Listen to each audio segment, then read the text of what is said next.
Baik, bapak-bapak, ibu-ibu, kita akan merilis dari pendulu. Bismillah. Harap tarik napas karena ini bendulannya keras.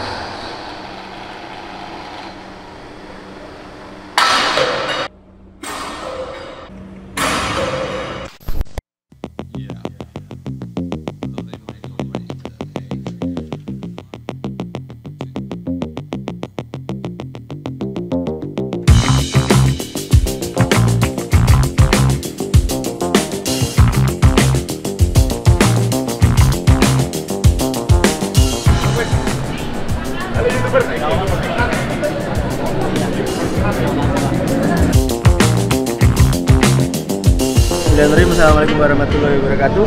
Hari ini kita mendapatkan undangan dari Laksana bertepatan dengan ulang tahun yang ke-40 berapa ya? Lupa. 46 ya, hampir 50 tahun. Hari ini kita melakukan demonstrasi secara langsung pengujian, namanya demonstrasi langsung pengujian benturan bagian depan pada struktur kendaraan bus sesuai ketentuan UN ECR 29 atau frontal impact test gitu. Jadi kenapa satu alasan kenapa Pesona memilih di sini adalah karena konsennya mereka terhadap safety. Sudah banyak pengujian-pengujian yang berstandarkan nasional. Nanti kita coba ulas, ada semua di situ atau kita wawancara nanti. Tapi hari ini ditambahkan lagi dengan pengujian frontal impact.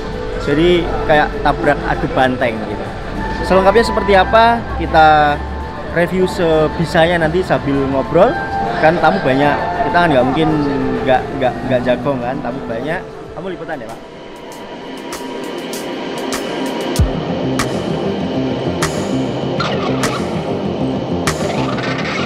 Salam sejahtera untuk kita semua, Om Swastiastu, Namo Buddhaya, salam kebajikan.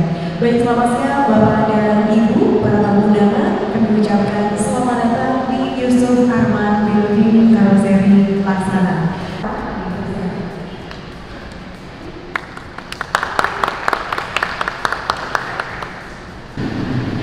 Di Indonesia seperti ini tentunya pada untuk keselamatan ya. Saya sangat apresiasi ya terhadap Laksana. Kegagalan itu adalah sebetulnya tahapan untuk nggak apa-apa gagal, kita tahu.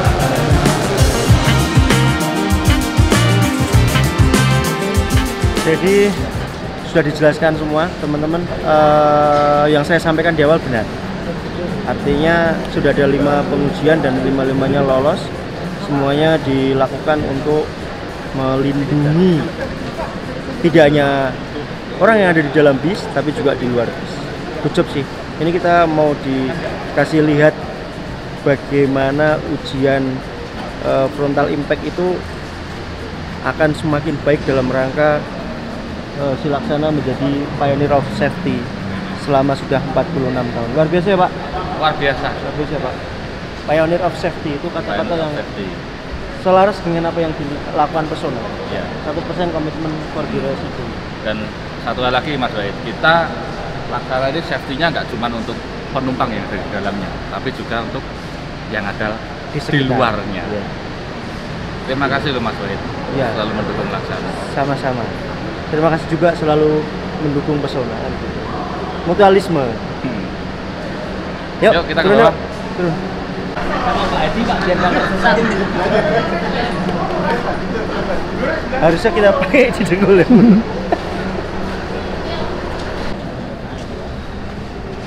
Jadi kalau kita lihat memang salah satu syarat pengukurannya adalah kita diperbolehkan menggunakan full body atau sepertiga dari bus. Kalau sepertiga dari bus ini sudah cukup. Kelihatannya kalau dilihat dari model penghantamannya nanti adalah akan ditempa beban yang setara ketika dia impact di kecepatan, kalau saya tidak salah dari persentasinya tadi adalah 39 km per jam. Nah ini muncul satu masalah di mana realitanya nanti saat di tol itu kan rata-rata di 100 km per jam. Nah ini PR karena penjelasan tadi dari yang presentasi siap tadi untuk ini di realitanya itu setara dengan 39 km per jam ya? Iya, memang sesuai ECE 29-nya. Itu memang syaratnya di 39 km per jam. Setara Ya, untuk lolos itu. Betul. Di luar mengesampingkan bahwa kenyataannya nanti ada yang jalan 100 km. Betul, memang seperti itu. Oke. Uji guling pun begitu, Pak. Uji guling pun regulasinya tidak se ekstrim ketika orang kecelakaan 100 km gitu. Dia memang regulasinya di Eropa memang sudah ada pakemnya, angka-angkanya itu. Berarti kenyataannya nanti tetap ada tanggung jawab juga dari pengemudi, dari operator itu untuk mewujudkan hal itu ya. Betul. Jadi kayak misalnya pengujiannya itu kan tidak bisa diharapkan ketika 100 km kemudian orang akan safe kan tidak ada. Iya. Tidak ada pabrikan. Betul. Oke. Matur nuwun, Pak. Siap. Baik, Bapak-bapak, Ibu-ibu, tadi alat ukur kita sudah menunjukkan di sudut 90 derajat. Selanjutnya kita akan merilis dari kunci pelepas peduli.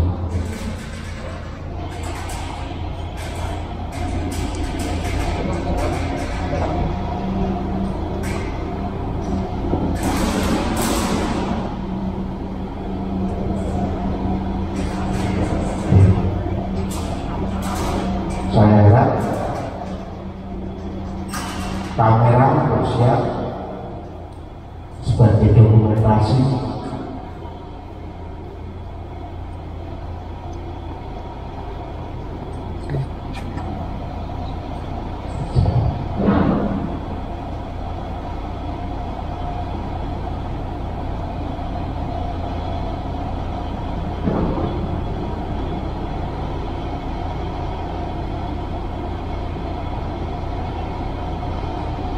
Oke, kamera dalam sudah siap ya Mas? Baik, Bapak-bapak, Ibu-ibu, kita akan merilis dari peduli. Harap tarik nafas karena ini benturannya keras.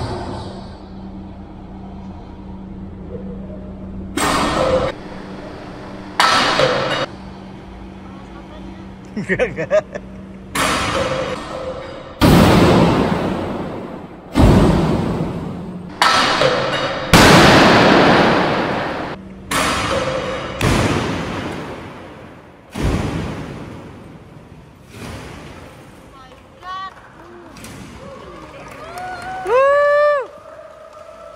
Mantap. Ini yang elemen penambahan, perangkat penambahannya yang unik. Jadi benar-benar kayak nggak meleot, dan struktur pintunya pun begitu impact, pintu masih bisa dibuka, itu syarat, itu penting. Jadi di sini ada dua struktur, uji frontal sama yang melindungi kendaraan kecil tadi dari bawah. Stopin pilar depan, tapi mengamankan driver. Dan di bawah ada juga bagian-bagian yang memang menyerap benturan. Ya, di dalam dashboard sini juga ada. Ya, kalau konstruksinya memang tidak bisa dibuka utuh karena rahasia perusahaan tuh guys, perusahaannya masing-masing. Tapi ini kita ngelihat nanti kita akan intip-intip sedikit ya. Jadi ini teman-teman, kalau kita lihat kan pintu masih utuh, kaca samping ini tidak pecah. Nah itu penting. Jadi ini tadi dijelaskan bahwa konstruksinya itu merambat ke samping. Jadi memang ada kayak kalau bahasa kita adalah crumple zone, tapi itu justru memang terlihat rusak, kayak bengkok segala macam. Tapi itu membuat pengemudi ini orang yang paling berharga lah istilahnya di sini, karena dia masih harus ngontrol dan lain-lain, merambat ke sini. Tapi herannya saya, walaupun merambat, ini ya nggak rusak. Samping juga masih bisa dibuka pintu ya. Tapi itu bengkok loh, kelihatan bengkok. Dan yang paling amazing adalah justru perangkat pengujinya yang setara dengan 31 km per jam atau 15 ton kalau saya tidak salah, itu yang bengkok. Nah itunya malah bengkok. Sudah disimulasikan dan suaranya memang lumayan keras tadi. Target dari pengujian ini adalah kaki pengemudi tidak terjepit, dan yang paling penting adalah pintu harus bisa dibuka. Nih pintu sudah terbuka dan kaki pengemudi masih nggak terjepit. Ini kaca ini kan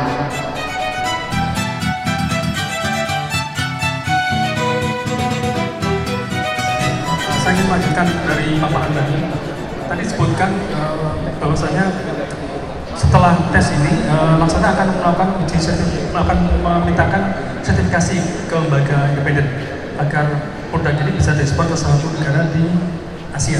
Nah, seperti apa Pak Arman nanti tahapan selanjutnya Pak? Ya, kita untuk pengujian ini memang terus terang di Indonesia belum ada Pak. Jadi kita saat ini ada negara tujuan yang sedang kita sasar untuk produk kita bisa dipasarkan di sana.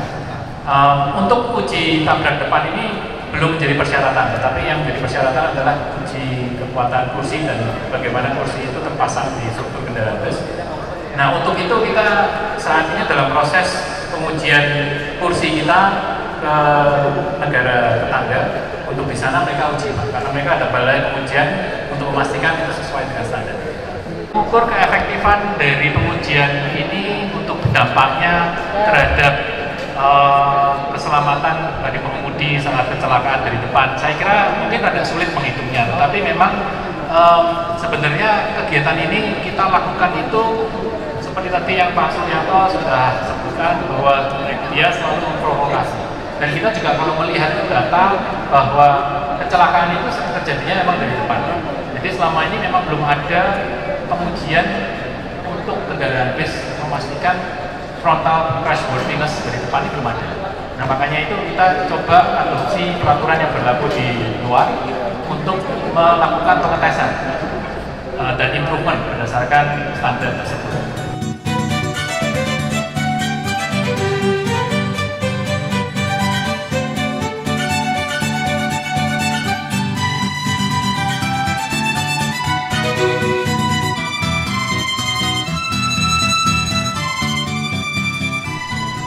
Teman-teman, kita sudah ditunjukkan berbagai macam simulasi dan dijelaskan mengenai yang sudah dicapai. Kayak ini misalnya, ini harapannya itu bisa menahan kemiringan hingga 28 derajat tidak jatuh gitu.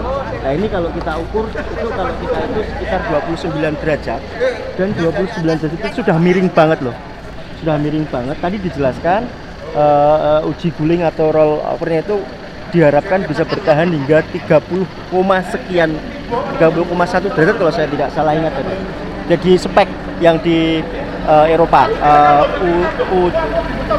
UC apa tadi? Pokoknya United Standar Eropa lah pokoknya.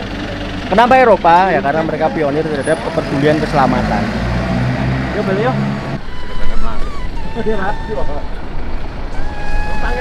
Silakan.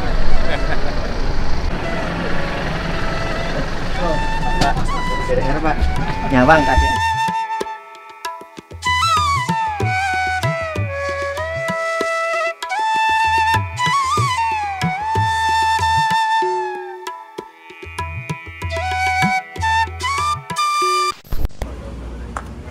Piye toki warnane? Piye toki? Masya Allah, seger.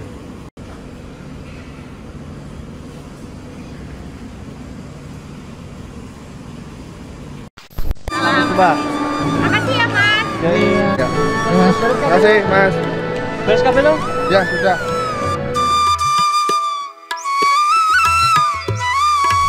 Teman-teman, alhamdulillah sudah selesai. Kita nggak bikin closing di sana karena rame banget, dan tadi saya telat makannya, saya telat, udah pada selesai makan, saya baru makan. Sehingga apa Pak? Sehingga kita telat closing, orang pada pulang, saya baru selesai makan. Simpulan dari acara ini, Laksana berkomit untuk mewujudkan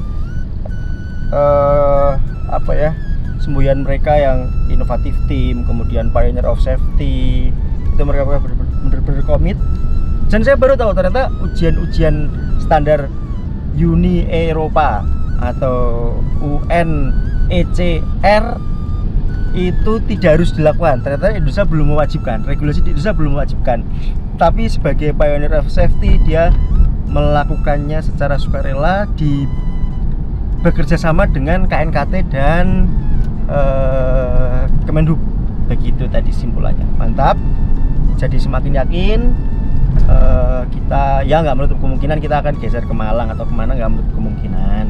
Hanya pilihan saya di awal itu tepat gitu kan, melihat, mengamati ya bagaimana desain mereka, bagaimana fitur mereka. Itu saya nggak, kalau di Jawa Tengah kemarin kita menghadapi tantangan, kok nggak ini bos, kok laksana bos, nanti nggak laku gitu-gitu. Tim saya sendiri, alhamdulillah saya tidak perlu meyakinkan orang lain, saya yakinkan tim saya sendiri sudah tahu pakai. Aduh, aku bilang begitu yang semula. Jadi ini hanya apa ya, kayak sedikit kekurangan yang digeneralisasi. Contoh pasalnya itu pengemudinya sempit gitu, padahal dia baru nyoba sekali dan yang pas sempit gitu kan. Akhirnya ketika kita minta bahwa pengemudi jangan sempit, itu bisa, dan bisa muat lebih banyak tapi tetap nyaman juga bisa. Itu tergantung bagaimana kita melakukan pendekatan, kurang lebih seperti itu. Terima kasih sudah menonton, semoga kita semua selalu dalam keadaan sehat dan tetap bisa bersyukur dalam keadaan apapun. Sampai jumpa di vlog selanjutnya. Wassalamualaikum warahmatullahi wabarakatuh.